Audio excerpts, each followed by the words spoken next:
साथियों, मैं जीवन प्रजापति स्वागत करता हूँ आपका अपने स्टडी चैनल महाभारती क्लासेस पर।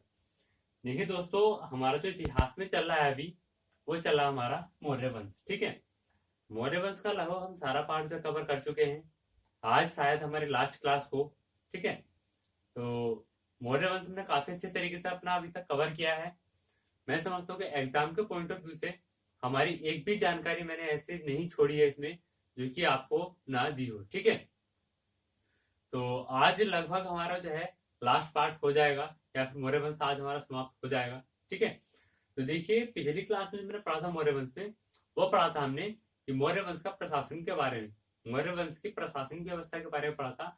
मौर्य वंश का प्रशासन हमारे कितने पार्ट में विभाजित था? हमारा 4 पार्टों में। पहला क्या था? हमारा केंद्रीय प्रशासन, दूसरा था हमारा प्रांतीय प्रशासन, तीसरा था हमारा नगरीय प्रशासन, और चौथा क्या था? हमारा ग्रामीण प्रशासन था। ठीक है, उसके बाद हमने आगे क्या पढ़ा था? आगे पढ़ा था हमने वहां की सैन्य व्यवस्था के बारे में।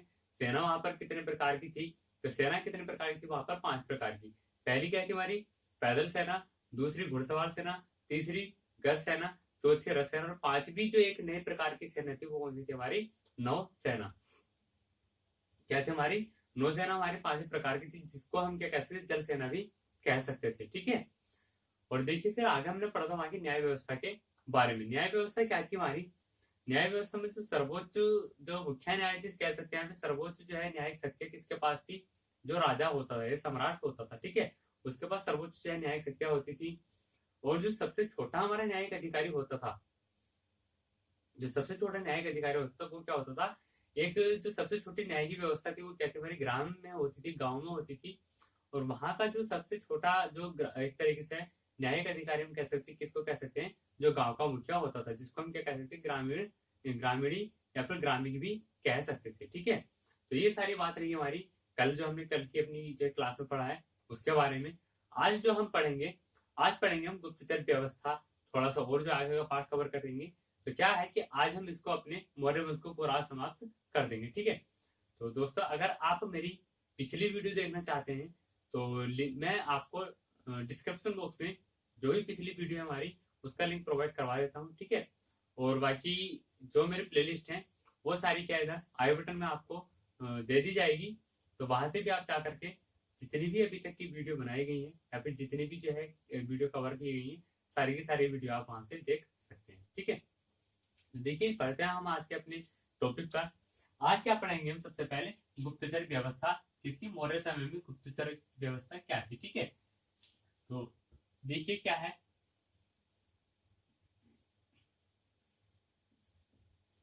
हेडिंग डालेंगे मौर्य की गुप्तचर व्यवस्था। मौर्य की गुप्तचर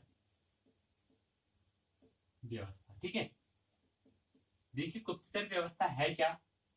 क्या इससे जो है हमें क्या मिलता है? गुप्तचर सबसे पहले वास्तव हमारे सबसे पहली बात क्या आती है कि ये जो शब्द है गुप्तचर, ये क्या है? ठीक है, तो देखिए किसी भी राज्य को चलाने के लिए ये जो शब्द है गुप्तचर, ठीक है, जिसके लिए इस शब्द का प्रयोग किया है, ठीक है, उस व्यक्ति का होना जरूरी है, या फिर उस तरह का जो है, उस एक तरीके से उस एक संस्था या कमेटी, जो भी हम कुछ बोल सकते हैं, कम्युनिटी कुछ ही बोल सकते हैं, तो उसका होना जरूरी है। क्यों? गुप्तचर का मतलब क्या होता है? एक तरीके से अपने जो कुछ ऐसे व्यक्ति, आपके कुछ ऐसे व्यक्ति जो कि दूसरी जगह पर जाकर के, ठीक है, आपके खिलाफ दूसरे लोग क्या षड्यंत्र रच रहे हैं उसके बारे में पूरी जानकारी देने वाले लोगों को क्या कहते हैं? हम गुप्तचर कहते हैं। ठीक है, क्या कहते हैं? जो भी आपके बारे में दूसरे राज्यों में आपके खिलाफ जो षड्यंत्र रचने वाले जो व्यक्ति होते हैं उनके बारे में पूरी जानकारी निकालना, ठीक है, बिना किसी दूसरे को भनक लगे। ठीक है, तो उसको क्या कह सकते हैं? हम गुप्तचर कहते हैं। तो देखिए सबसे पहले गुप्तचर व्यवस्था यहाँ की काफी अच्छी देखने के लिए मिलती है। गुप्तचर व्यवस्था के बारे में जो हमें देखने के लिए मिलता है, सबसे पहले जो हमें जानकारी दी है, देखिए सारी जानकारी कहाँ से मिली? ज्यादातर जो मिली है हमें वो कहाँ से मिली है? वो मिली है कौटिल्य के अर्थशास्त्र से। कौटिल्य की जो अर्थशास्त्र नामक पुस्तक थी उससे हमें सारी जानकारी मिलती है। तो यहाँ पर देखिए गुप्तचर जो थे हमारे, इनका जो है मौर्य वंश के प्रशासन में क्या बहुत ही अधिक महत्वपूर्ण क्या रहा है? स्थान रहा है। क्या लिखेंगे? मौर्य शासन में गुप्तचरों का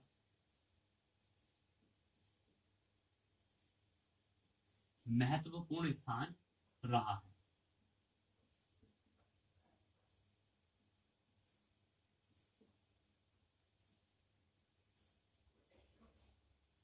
ठीक है, मौर्य शासन में गुप्तचरों का क्या महत्वपूर्ण स्थान रहा है। अब देखिए, इनको एक नाम दिया गया था। नाम क्या दिया गया था इनको?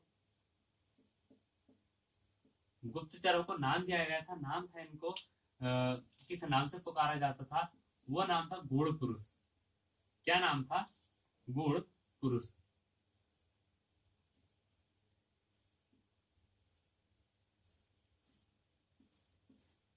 गूढ़ पुरुष नाम से इनको पुकारा जाता था। देखिए, गूढ़ पुरुष जो हमारा नाम है, इसके पीछे भी एक जो है अर्थ छुपा हुआ। गूढ़ पुरुष का मतलब क्या है? गूढ़ का मतलब क्या है? किसी भी बात को अपने अंदर समा के रखना। ठीक है, तो गूढ़ पुरुष का मतलब क्या है? कि किसी भी बात को अपने अंदर समा के रखने वाले व्यक्ति को क्या कहते हैं? हम गूढ़ पुरुष कहते हैं। ठीक है, तो जो गुप्तचरों को जो समय पे बोलते थे, गुप्तचरों का जो नाम था वो क्या था? गूढ़ पुरुष उनको कहते थे। किसको? गुप्तचरों को। ठीक है, अब बात आके गुप्तचर व्यवस्था किस तरह की थी। ठीक है, तो देखिए, इनके समय में क्या है कि इस समय पर कितने दो प्रकार के जो गुप्तचर होते थे। क्या है? इस समय पर या मौर्य काल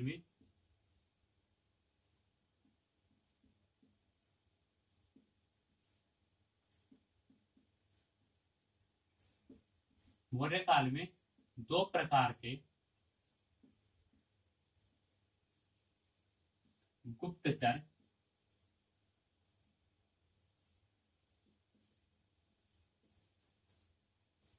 होते थे। ठीक है, कितने प्रकार के गुप्तचर देखने के लिए मिलते हैं? हमें दो प्रकार के गुप्तचरों की जानकारी मिलती है। अब देखिए, पहला प्रकार और दूसरा प्रकार। ठीक है, दो प्रकार के गुप्तचर हमें देखने को मिलते हैं। जो पहले वाले थे उनको क्या बोलते थे हम? संस्था। जो पहले प्रकार के थे उनको बोलते थे हम संस्था, और जो दूसरे प्रकार के थे उनको क्या बोलते थे हम? संचार।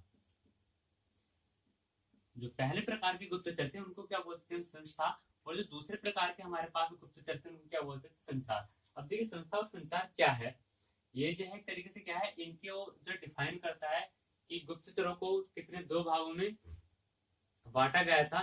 कितने? दो भागों में गुप्तचरों को बांटा गया था। पहला भाग कौन सा था? हमारा संस्था। दूसरा भाग क्या था? संचार। देखिए, संस्था के अंतर्गत जो आते थे, इसमें एक ही स्थान पर रहकर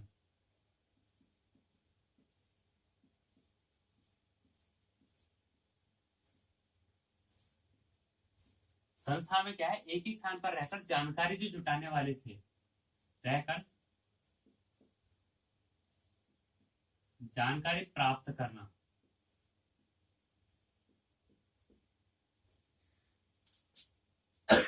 देखिए, जो संस्थागत जो संस्था के अंतर्गत जो गुप्तचर आते थे, उनका काम क्या था? वो एक ही जगह पर रहते थे, उनको कहीं भी आना जाना नहीं था, और वहीं से वो क्या करते थे? जानकारी जुटाते थे। और जो संचार के अंतर्गत आते थे, इनको क्या था? इनको या फिर घूम घूम कर जो है, या फिर इधर उधर जा करके घूम कर, या फिर क्या कह सकते हैं, यात्रा करके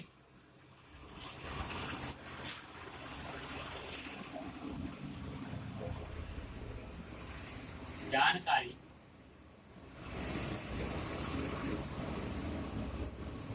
प्राप्त करना, या फिर करते थे।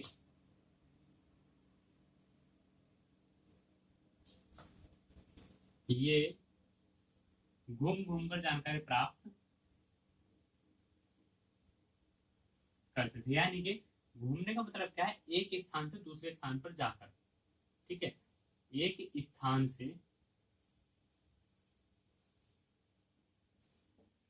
दूसरे स्थान पर जाकर। ठीक है, तो देखिए, गुप्तचर जो हमारे थे यहाँ पर, गुप्तचर बेसिकली क्या था कि किसी भी आज के समय पे भी देखिए, अगर हम अपने भारत की बात करें तो हमारे भारत में गुप्तचर व्यवस्था, हमारे भी कुछ गुप्तचर ऐसे हैं जो कि जो है भारत से बाहर जो है अभी भी हैं, या फिर होंगे, या फिर रह चुके भी हैं।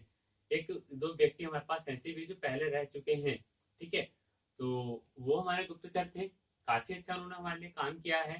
ठीक है, तो वो जो है एक तरीके से हमारे लिए क्या है, बहुत ही जो कोई भी अगर दूसरा देश हमारे लिए कुछ षड्यंत्र रच रहा हो तो उसके बारे में पूरी जानकारी हमें वहां से उनके द्वारा मिल जाती है। ठीक है, तो ये था हमारे गुप्तचर व्यवस्था। गुप्तचरों को देखिए क्या कहा जाता था, गूढ़ पुरुष के नाम से भी क्या कहा जाता, जाना जाता था।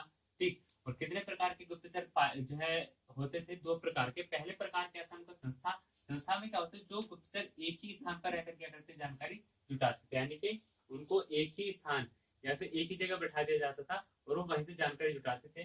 दूसरे थे हमारे संचार, जो कि एक स्थान से दूसरे स्थान पर जाकर क्या करते थे, जानकारी प्राप्त करते थे। ठीक है, तो ये बात रही हमारी किसके, गुप्तचरों के बारे में।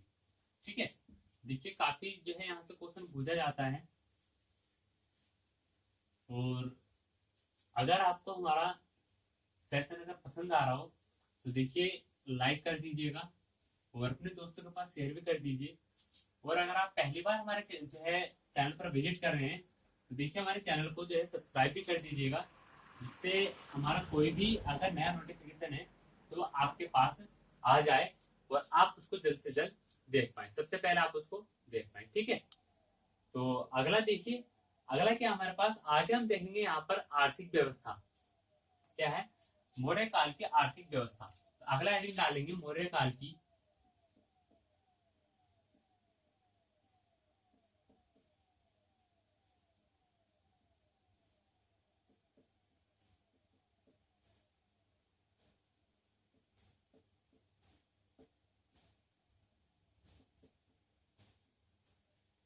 क्या है, मौर्य काल की आर्थिक व्यवस्था।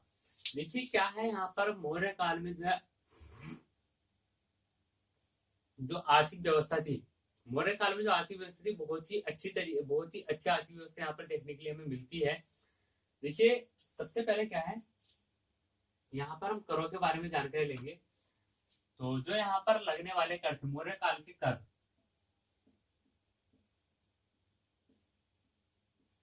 मौर्य काल के कर, यानी कि जिनसे यहाँ पर आय की जो है प्राप्ति होती थी, जिनसे यहाँ पर पैसे की प्राप्ति होती थी, वो जितने भी कर थे हमारे, कौन कौन से कर थे। तो देखिए सबसे पहले जो कर आता है हमारे पास, सबसे पहले जो कर आता है वो आता है हमारा सीता कर। क्या आता है, सीता। सबसे पहला कर है हमारा सीता कर। ये जो कर लगता था वो लगता था राज्य भूमि से जो हमारी आय हमें प्राप्त होती थी उस पर। ठीक है, राजकीय भूमि से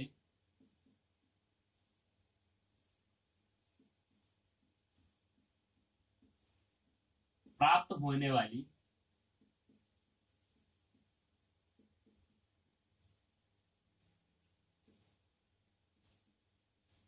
आय पर। ठीक है, सीता कर जो लगता था किस पर, राजकीय भूमि से प्राप्त होने वाली आय पर हमारा सीता कर लगता था। अब देखिए आगे हम बात करते हैं अपने दूसरे कर की। तो दूसरा कर क्या है हमारे पास, भाग। दूसरा कर क्या है, भाग। ये जो लगता था, ये क्या लगता था, जो हमारे किसान होते थे, किसानों के द्वारा जितना भी अनाज उत्पन्न किया जाता था तो उस पर लगने वाला कर क्या था, भाग कहलाता था। ठीक है, किसानों द्वारा या कृषकों द्वारा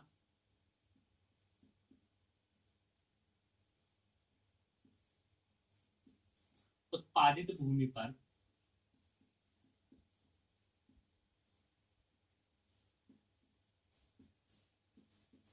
लगने वाला उत्पादित भूमि का 1/6वां भाग, या फिर उत्पादित भूमि पर लगने वाला कर।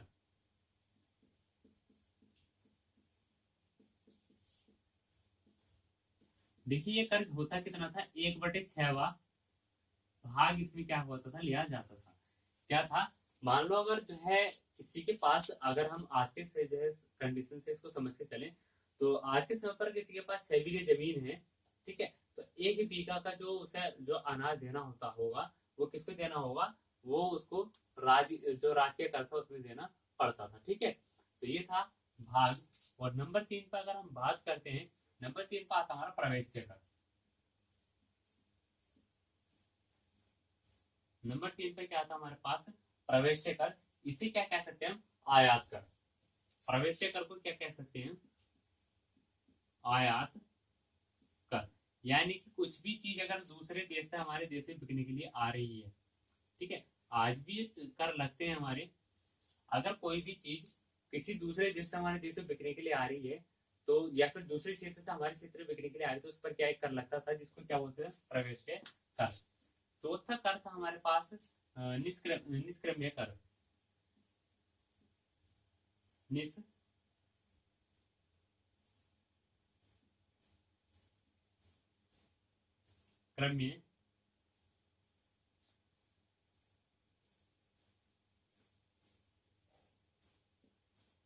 अगला क्या देखिए, निष्क्रम्य है।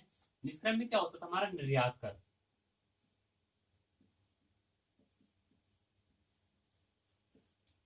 आयात कर, अगर कोई हमारे यहाँ पर कुछ बेचने के लिए आ रहा है तो उस पर भी कर लगता था, और कोई अगर हमारे यहाँ से बाहर बेचने के लिए जा रहा है, कोई वस्तु अगर हमारे यहाँ से निर्यात की जा रही है तो उस पर भी क्या लगता था, कर लगता था। उसको क्या बोलते थे, निष्क्रम्य बोलते थे। ठीक है, अगला कर है हमारे पास विशिष्ट। विशिष्टि। अगला कर है देखिए क्या, विशिष्टि। विशिष्टि क्या है, निःशुल्क श्रम पर। ये किस पर लगता था, निःशुल्क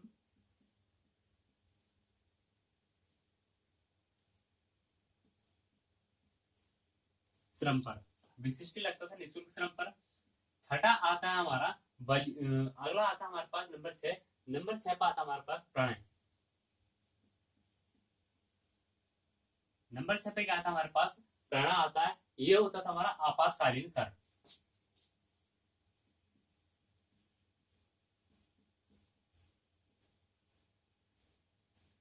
प्रणय क्या होता था हमारे पास, आपातकालीन कर हमारा प्रणय होता था। और 7 पे आता है हमारा बलि। देखिए बलि कर हमारा इंपोर्टेंट है, पूछा गया है कई बार। ये होता था हमारा धार्मिक कर। धार्मिक कर। एक कर और हमारा बचा है, क्या है नंबर 8, उसको डाल लेंगे हम। वो लगता था हमारा, उसको हम बोलेंगे रूपी का। क्या बोलेंगे हम उसको, रूपी का। जो कि किस पर लगता था, हमारा टकसाल पर लगने वाला कर था। टकसाल पर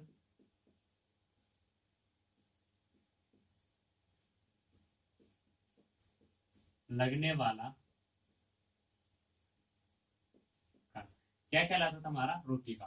तो देखिए कितने कर है हमारे पास, 8 कर मुख्य कर है हमारे पास। सबसे पहला कर आता है हमारे पास सीता। ठीक है, जो कि हमारा राष्ट्रीय भूमि से प्राप्त होने वाली आय पर लगता था। ठीक है, जो सरकारी भूमि थी उससे प्राप्त होने वाली आय पर क्या लगता था, सीता का लगता था भाग। दूसरा है, दूसरा कर क्या था, भाग था, जो कि कृषकों द्वारा उत्पादित भूमि पर जो लगने वाला कर था, जो कि उनको जितना भी उत्पादन करते थे उसका 1/6 भाग क्या करता था, राज्य कोष में जाता था। अगला हमारे पास प्रवेशीय कर। प्रवेशीय कर का मतलब क्या है, अगर कोई जो है दूसरे देश से हमारे यहाँ पर जो व्यापार करने के लिए आ रहा है, या फिर कुछ वहां से सामान हमारे यहाँ पर बेचने के लिए आ रहा है, तो उसको भी कर देना पड़ता था। उससे अगला आता हमारे पास निष्क्रमण, यानी कि अगर हमारे हमारे यहाँ से कोई बाहर बेचने के लिए जाएगा तो उसको भी क्या है, अपना कर देना पड़ेगा। और अगला आता है विशिष्टि। विष्टि। विष्टि में क्या है, निःशुल्क श्रम। अगर कोई बिना पैसों के अगर कोई कार्य करता है, करवाता है, तो उसको भी क्या करना पड़ेगा, कर देना पड़ेगा।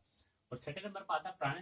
प्राण क्या, आपातकालीन कर। मान लो अगर कभी कंडीशन ऐसी हो जाती है कि राजकोष में जो पैसा नहीं रह पाता, तो उसको क्या कह सकते हैं, आपातकालीन कर कह सकते हैं। इसका उदाहरण अभी हम अपने यहाँ पर हमें देखने के लिए मिला है। क्या अभी देखिए कोविड-19 का दौर चल रहा था, ठीक है, इतनी बड़ी महामारी का दौर चल रहा था। उसमें क्या है, अभी हमारे यहाँ पर जो प्रधानमंत्री राहत कोष में जो एक तरीके से खोला गया है, या फिर उसमें जो डोनेशन लिया गया है, ठीक है, तो वो इसका एक लाइव उदाहरण कह सकते हैं, आपातकालीन करता है, फिर प्रणय कर का एक तरीके कर जो है वो तो देना पड़ता है। और वहां पर क्या है, यहाँ पर हमारी मर्जी से था, पर अब इसमें क्या अगर हम बात करें तो वो हमारी मर्जी के ऊपर डिपेंड करता था। पर यहाँ पर क्या है, यहाँ पर जो है इनको देना ही पड़ता था। और ये क्या है, देखिए बलि, ये हमारा है इम्पोर्टेंट, काफी बार पूछा जा चुका है। बलि, बलि कौन सा करता है, हमारा धार्मिक कर था बलि। ठीक, और नंबर 8 पर आता है हमारा रूपी का, क्योंकि हमारा का क्या है, टकसाल पर लगने वाला कर था। ठीक है, तो ये क्या थी, हमारी कर व्यवस्था थी। अब देखिए आगे हम पढ़ते हैं यहाँ पर मुद्राओं के बारे में, किस किस तरह की यहाँ पर मुद्राएं हमारी चलती थी। ठीक है, तो थोड़ा मुद्राओं के बारे में जानकारी लेते हैं।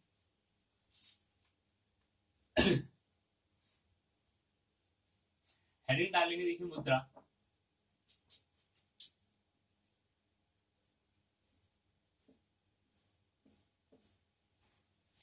देखिए मुद्राओं का जो है काफी ज्यादा, कहीं भी देख लीजिएगा मुद्रा क्या है, ये भी हमारी अर्थव्यवस्था का एक क्या है, बहुत अच्छा पार्ट है। अगर मुद्रा नहीं है तो हमारी अर्थव्यवस्था ही नहीं है। ठीक है, मुद्रा का मतलब पैसा, अब पैसा ही नहीं है तो अर्थव्यवस्था किस काम की रहेगी फिर। ठीक है, तो मुद्रा का हमारा बहुत ही जो है अहम रोल होता है, या फिर एक तरीके से मुद्रा को हम क्या कह सकते हैं, अर्थव्यवस्था भी बोल सकते हैं, क्योंकि मुद्रा है तो अर्थव्यवस्था, और मुद्रा नहीं है तो अर्थव्यवस्था नहीं है।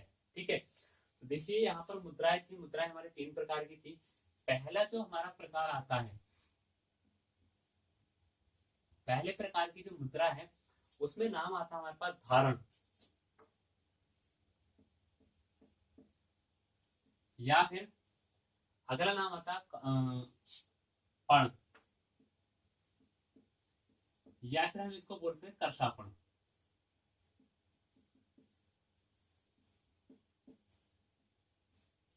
धारण, पण या फिर कर्षापण हम इसको बोल सकते हैं। ठीक है, कर्षापण इसको हम बोल सकते हैं। देखिए ये जो मुद्रा है, ये तीनों नाम है, एक ही मुद्रा के तीनों नाम है। ये जो हमारी मुद्रा है, किस कौन सी मुद्रा थी, इस मुद्रा को कहते थे हम चांदी की मुद्रा। ये थी हमारी चांदी की मुद्रा, चांदी धातु की मुद्रा। ठीक है, चांदी की मुद्रा थी, चांदी धातु की बनी हुई थी, और सर्वाधिक प्रचलन में यही थी। ठीक है, सर्वाधिक जो प्रचलन था वो इसी मुद्रा का था। सर्वाधिक प्रचलन इसी मुद्रा का था, किसमें, मौर्य काल के समय पर। किसका, धारण पड़ गया कर्षापण, कर्षापण इसी मुद्रा क्या था, हमारा सर्वाधिक प्रचलन था। देखिए इसमें जो है कुछ जो है हमारे एक तरीके से क्या कह सकते हैं, कुछ मूर्तियां जो उत्तीर्ण होती थी, उनमें किस किस तरह की मूर्ति थी, मोर की, पर्वत की, अर्धचंद्र की, ये सारी जो मूर्ति किसमें थी, इसमें उत्तीर्ण होती थी। ठीक है, तो ये थी हमारी पहली मुद्रा। दूसरी मुद्रा थी हमारी स्वर्ण या फिर निशंक।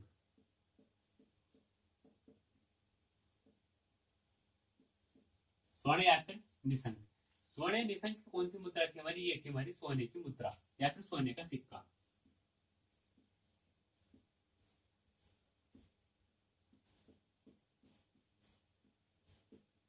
ये क्या था, हमारा सोने का सिक्का था, स्वर्ण या फिर निशंक। ठीक है, और अगर हम तीसरे नंबर की बात करें यहाँ पर, तीसरे टाइप की, तो तीसरे टाइप का आता हमारा काकड़ी। क्या आता हमारे पास, काकड़ी या फिर माशक।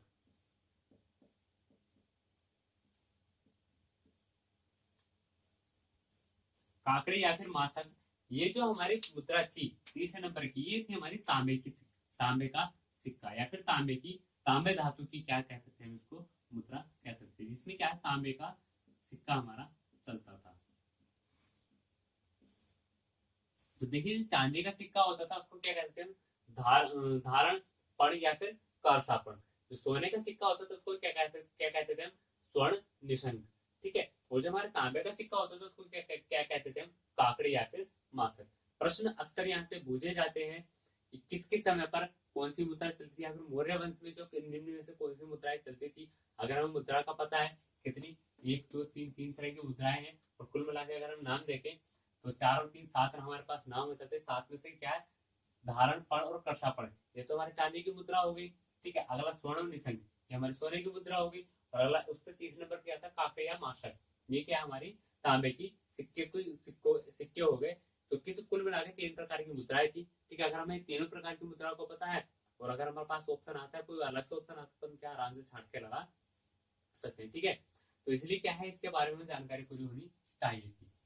अब देखिए अर्थव्यवस्था में ही हम क्या देखेंगे, मुद्रा के बारे में जानकारी हमें हो गई है, किस किस तरह की मुद्राएं वहां पर चलती थी। अब बात आती है व्यापार की।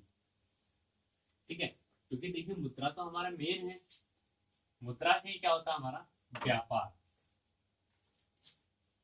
मुद्रा से ही क्या होता है हमारा व्यापार होता है।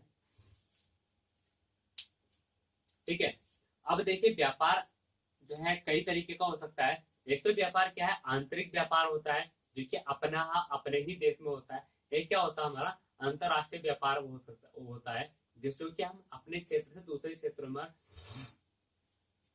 क्या अपने क्षेत्र से दूसरे क्षेत्रों में, या फिर अपने राज्य से या फिर अपने देश से दूसरे देशों में जाकर के हम क्या करते हैं, व्यापार करते हैं। ठीक है, तो यहाँ पर देखिए जो व्यापार था, व्यापार के यहाँ पर जो है दो मार्ग थे।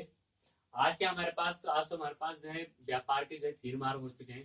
पहला क्या हमारा जल मार्ग, जो है स्थल मार्ग तो है ही है, उसके अलावा हमारा जल मार्ग भी, और एक क्या हमारा वायु मार्ग भी है।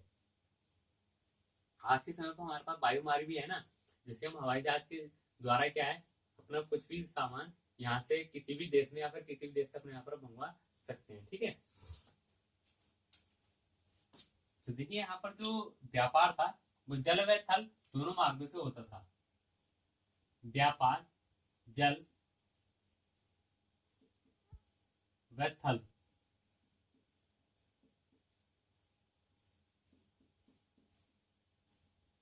दोनों मार्गों से होता था। ठीक है, व्यापार क्या है, जल और थल दोनों मार्गों से होता। देखिए जल मार्ग, देखिए थल मार्ग, इसको क्या बोलते हैं, स्थल मार्ग भी हम इसको कह सकते हैं। ठीक है, स्थल या थल बात एक ही है, भूमि कह देंगे, जल स्थल कुछ भी कह देंगे। ठीक है, अब देखिए यहाँ पर बात आती है हमारी जल मार्ग की। ठीक है, हमें यहाँ पर यहाँ की एक जो है नई सेना देखने के लिए मिलती है, जल सेना, या फिर जिसको हमने नौसेना नाम दिया था। तो वहां से क्या है, जल में भी यहाँ पर क्या है, जो नदी थी वहां से क्या होता था, व्यापार होता था नदियों के द्वारा, नाव से या फिर बड़े बड़े जहाजों से। ठीक है, तो देखिए यहाँ पर इस तरीके से व्यापार थे। तो अब देखिए मौर्य वंश के जो मौर्य जो है साम्राज्य था, उसके अंदर जो है कुछ व्यापार के केंद्र थे। तो क्या कह सकते हैं हम, आंतरिक व्यापार के केंद्र यहाँ पर कह सकते हैं। आंतरिक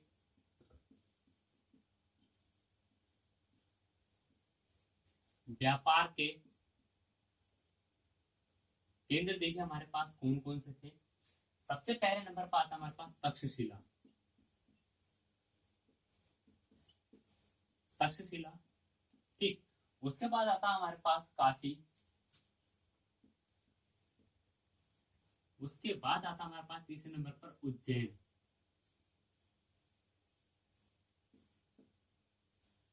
क्या, उज्जैन, और फिर आता है हमारे पास कौशाम्बी,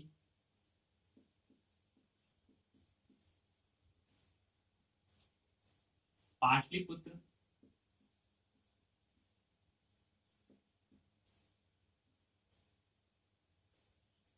और जो लास्ट है हमारे पास वो है तोसली।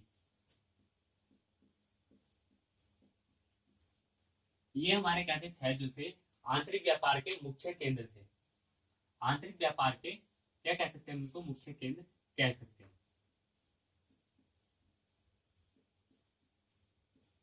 आंतरिक व्यापार के क्या थे, मुख्य केंद्र थे। पहला क्या था हमारा तक्षशिला, दूसरा क्या था काशी, तीसरा क्या था उज्जैन, चौथा कौशाम्बी, पांचवा पाटलिपुत्र, छठा क्या था हमारा तोसली था। ठीक है, अब देखिए यहाँ पर एक बात और देखने के लिए मिलती है, क्या कि यहाँ पर जो सबसे प्रमुख जो व्यवसाय था, ठीक है, तो जो यहाँ पर प्रमुख उद्योग था, ये व्यवसाय कह सकते हैं जहाज निर्माण।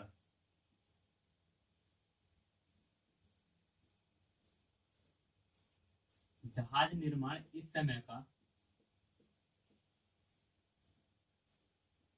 प्रमुख या फिर मुख्य भी कह सकते, ठीक है, उद्योग था।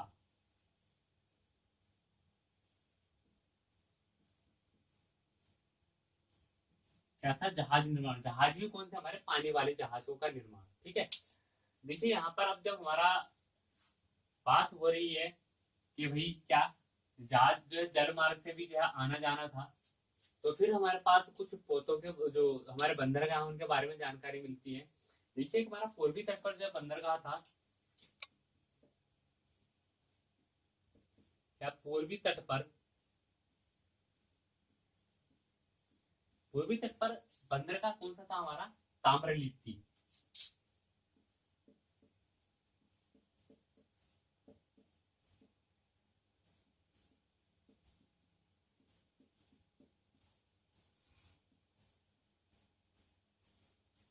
ठीक है, पूर्वी तट पर ताम्रलिप्ति बंदरगाह था और दूसरा आता हमारा पश्चिमी तट।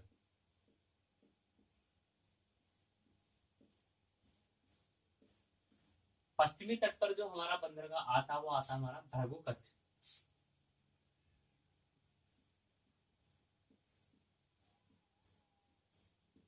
या फिर भरूच।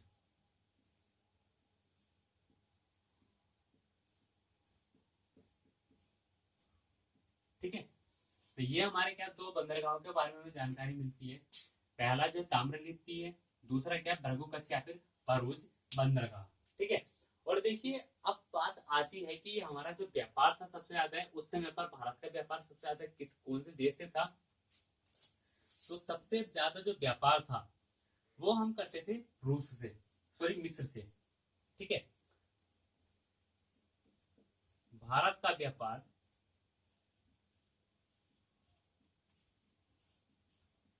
सबसे ज्यादा किससे था उस समय पर, मिस्र से था। ठीक है, देखिए भारत जो है मिस्र को क्या क्या चीजें जो है निर्यात करता था। भारत निर्यात क्या क्या करता था मिस्र को। देखिए आयात के बारे में तो जो है काफी सारी चीजें लेता होगा, पर हमें क्या है जो हमारे यहाँ से चीजें वहां पर जाती थी उनके बारे में देखना है क्या क्या हम जो है निर्यात करते थे। तो सबसे पहले बात आती है हमारी हाथी दांत। ठीक, और उसके बाद बात आती है हमारी कछुए।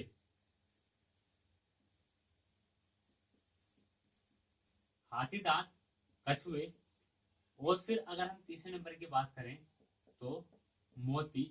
और ऐसी ही जो है और भी जो है बहुमूल्य चीजें क्या करते थे हम यहाँ से निर्यात करते थे, कहाँ, मिस्र को। जो मिस्र जो है मिस्र की साइड के जो देश थे, मिस्र की साइड के जो देश थे उनको क्या हम हाथी दांत, कछुए और मोती इस तरह की सारी चीजें क्या करते थे हम निर्यात करते थे। तो ठीक देखिए ये था हमारा व्यापार सारा। जो मुख्य केंद्र थे वो कैसे तक्षशिला, काशी, उज्जैन, कौशाम्बी, पाटलिपुत्र और तोसली। ठीक है, जो प्रमुख उद्योग था वो क्या था, जहाज निर्माण था। और देखिए जब जहाज निर्माण था और जल जो है मार्गों से भी क्या होता था, व्यापार होता था। तो क्या हमारे पास कुछ बंदरगाह भी हैं। पूर्वी तट पर ताम्रलिप्ति बंदरगाह है और जो हमारा पश्चिमी तट पर है वहां पर क्या भृगु कच्छ या फिर भरूच बंदरगाह है। और जो व्यापार सबसे ज्यादा होता है वो कहाँ से होता था, मिस्र के जो मिस्र साइड के देश थे उनसे सबसे ज्यादा व्यापार होता था। हमारे यहाँ का निर्यात क्या होता था वहां के लिए, हाथी दांत, कछुए और मोती जैसी बहुमूल्य चीजें क्या होती थी यहाँ से निर्यात की जाती थी। ठीक है, तो देखिए ये बात रही हमारी व्यापार के बारे में। अब एक छोटा सा पॉइंट और लेकर के चलते हैं और बस उसके बाद जो है यहाँ पर हमारा क्या हो जाता है, मौर्य वंश क्या हो जाता है हमारा समाप्त हो जाएगा पूरा। तो छोटा पॉइंट क्या है, जो अशोक के उपनाम है। ठीक है, अशोक के उपनाम ये जो है मैं बीच में जो है छूट गए थे करवाने से। तो अशोक के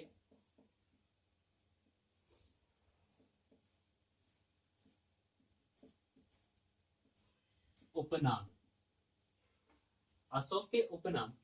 देखिए अशोक के कुछ उपनाम थे। पहला आता है हमारे पास बुद्ध साक्य। पहला जो नाम आता है वो आता है क्या, बुद्ध साक्य। पहला नाम क्या आता है, बुद्ध साक्य। और ये जो नाम है बुद्ध साक्य वो कहाँ पर देखने के लिए मिलता है हमें, वो नाम देखने के लिए मिलता है हमें लघु शिलालेखों में। कहाँ पर, जो इसके लघु शिलालेख थे इसके अशोक के, अशोक के लघु शिलालेखों में क्या बुद्ध साक्य नाम देखने के लिए मिलता है। दूसरा जो नाम आता है हमारे पास वो आता है देवनाम पिये, देवनाम पिये या फिर देवनाम प्रियदर्शी या फिर देवनाम प्रियदर्शी। ठीक है, तो ये जो हमें नाम देखने के लिए मिलता है ये नाम मिलता है हमें अभिलेखों में, या फिर इस नाम के बारे में जानकारी मिलती है हमें वो कहां से मिलती है, अभिलेखों से इस नाम के बारे में जानकारी मिलती है। अगला नाम आता है हमारे पास अशोक वर्धन। अशोक वर्धन, तो अशोक वर्धन नाम के बारे में जो जानकारी मिलती है वो कहां से मिलती है, पुराणों से मिलती है। ठीक है, पुराणों से जानकारी मिलती है वो किसके, अशोक वर्धन नाम के बारे में मिलती है। और जो हमारे पास अगला नाम आता है, चौथा नाम, चौथा नाम हमारे पास उज्जैनी करमोली। उज्जैनी करमोली। ये जो हमें मिलता है, ये जो है जो हमारे बौद्ध धर्म के ग्रंथ थे दीपवंश, और एक ग्रंथ था हमारा क्या, दीपवंश था। कौन से धर्म का था? बौद्ध धर्म का, ठीक है। बौद्ध ग्रंथ दीपवंश में क्या है, उज्जैनी करमौली के नाम से इसको जाना जाता है। और देखिए ये जो हमारा लास्ट वाला है, ये हमारा पूछा भी गया है कई बार एग्जाम में, ठीक है। उज्जैनी करमौली किसको कहा जाता है, फिर उज्जैनी करमौली किसका उपनाम है? किसका उपनाम है? अशोक का। बुद्ध साहित्य अशोक का उपनाम है। देव नाम क्या है? फिर देव नाम प्रियदर्शी अशोक का उपनाम है। अशोक वर्धन अशोक का उपनाम है। और उज्जैनी करमौली भी किसका? अशोक का ही उपनाम है। तो देखिए दोस्तों, आशा करता हूँ कि काफी अच्छा आपने जो है इसको काफी अच्छे से पढ़ा होगा। और अगर आप पहली बार अब मेरे चैनल पर विजिट कर रहे हैं तो देखिए, मैं आपको नीचे डिस्क्रिप्शन बॉक्स में जो भी पिछली वीडियो है उनका लिंक आपको प्रोवाइड करवा दूंगा। और इधर आई बटन में आपको जो प्लेलिस्ट है मेरी, उसको जो है यहाँ पर आपको मिल जाएगी देखने के लिए। वहां से आप जाकर के सारी वीडियो आप देख सकते हैं। और अगर आपको वीडियो अच्छी लगी हो तो देखिए चैनल को वीडियो को लाइक कर दीजिएगा, और जो है शेयर भी कर दिए अपने दोस्तों के पास, जिससे कि वो लोग भी इसका जो है लाभ उठा सके। और चैनल को सब्सक्राइब भी कर दीजिएगा, ठीक है। तो आज की क्लास में यही समाप्त करते हैं। मिलते हैं अपने अगले क्लास में एक नए टॉपिक के साथ। तब तक के लिए जय हिंद।